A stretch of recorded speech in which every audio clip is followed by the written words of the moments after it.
Hi guys! Good morning! New day, new vlog! Sarap mo nga ni! Sarap talaga kasi sarap na sarap ang mga kumakain sa aking luto. Ayan, yan guys ay yung tawag dito, ipon ba?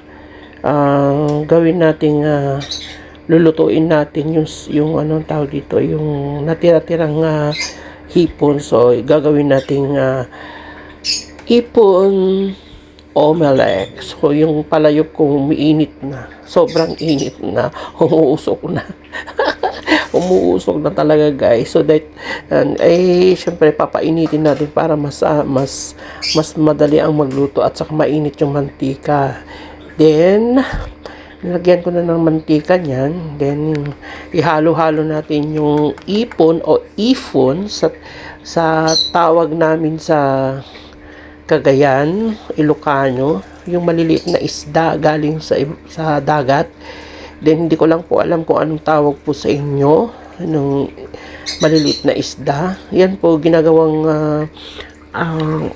torta. Parang tortang, parang ganon. Kumbaga sa maliliit na hipon, ganyan din gagawing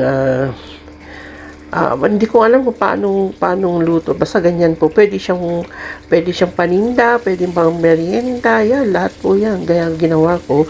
So, mayroon pang natirang konti. So, ginawa ko ay nilagyan ko ng itlog, asin, at paminta. Yun lang, guys.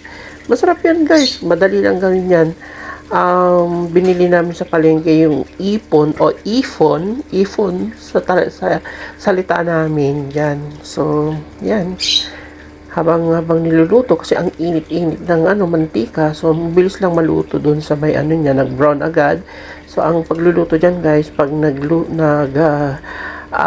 nag-golden brown na, pwede na siyang tanggalin sa mantika. Ayan, guys. I thank you pala.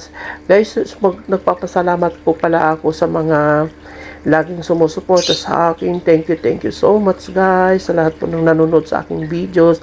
Guys, panood kayo naman sa mga videos ko guys kasi para makahabol-habol naman tayo guys. Thank you so much.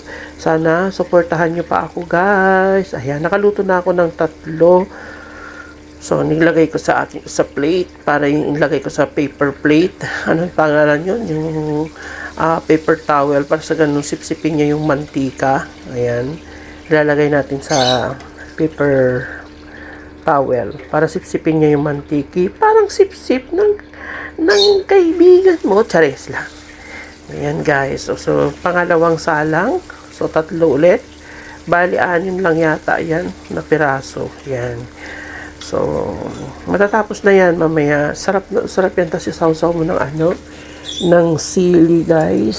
Sili na masarap. Kaya nga ang title natin is Sarap Mo Nga Ni. Kaya nga sarap na sarap, diba guys? Sarap lang ang kumakain. So, yan guys.